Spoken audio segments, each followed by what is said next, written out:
ஜீவா வந்து தம்பி எப்பவுமே ரெகுலர் ஹீரோவே கிடையாது. கட்டுறது தமிழ்லாம் ரெகுலர் ஹீரோ நடிக்கிற படம் இல்ல. ராம்லாம் வந்து ரொம்ப சிரமம் பெர்ஃபார்மரா.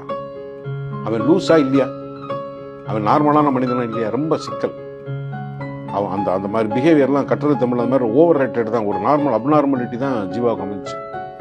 கட்டுறது தமிழ்லாம் ரொம்ப சிரமம் அந்த தாடியை ஒட்டிக்கிட்டு படுற பாடலாம் இருக்குல்ல, அது வந்து பாக்குறவங்களுக்கு வேடிக்கை. வேலை செய்யறனால ஜீவாவோட எல்லா இதாவும் பாத்தீங்கன்னா ரொம்ப ஸ்ட்ரெயின் எடுத்துருப்பா. அப்படி ரொம்ப சொகுசா வந்து அப்படி ஜாக்கு பாட்டு பாடி இது பண்ணி அப்படி வந்த ஹீரோ இல்ல. அப்புறம் சிவா மனசுல சக்தி வந்ததுக்கு அப்புறம் அதுக்கு வேற ஒரு கலர் வந்தது. ஸ்கிரிப்ட் அமையலைன்னா ஒன்றும் பண்ண முடியாது. விஜய்க்கு எத்தனை ஃபிளாப், எம்ஜிஆர் ஐயாவுக்கு எத்தனை ஃபிளாப், நம்ம ரஜினி சாருக்கு எத்தனை ஃபிளாப். ஸோ படங்கள் வந்து இந்த முடிவு ஜீவா எடுத்தது ஒரு அருமையான முடிவு. பலபடியும் டூயட் பாடணும், வில்லன் அடிக்கிறேன் அப்படின்லாம் இல்லாம நீங்க மலையாளங்கள்ல ஃபஹத் ஃபாசிலோட எல்லா ஸ்கிரிப்டும், மோகன்லாலோட எல்லா ஸ்கிரிப்டும் வந்து they are also a character. அவங்களும் ஒரு கேரக்டரா இருப்பாங்க. கதையின் நாயகன் அவங்க தான், ஆனா அது ஒரு கேரக்டரா இருக்கும் படத்துல. ஒரு நல்ல திரைக்கதைங்கிறது ஒரு ரிலே ரேஸ் மாதிரி.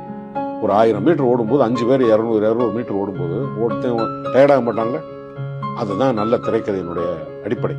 அதுதான் அதை மாதிரி கதையில சூஸ் பண்றதுக்கு முதல்ல அவர் ஒரு நல்ல ரசிகனா இருந்தா தான் தன்னோட ஈகோ ஒதுக்கி வச்சுட்டு இல்ல ஒரு நல்ல படம் நடிக்கணும், அதுல வந்து நம்ம கேரக்டர் பிளே ஆகணும், நம்ம நடிக்கணும்டா அப்படின்ற ஒரு ஆர்வம் இருக்கிறவங்க அந்த கேரக்டர் சூஸ் பண்ணாங்க. அது அவர் ஹெல்ப் பண்ணிடுச்சு.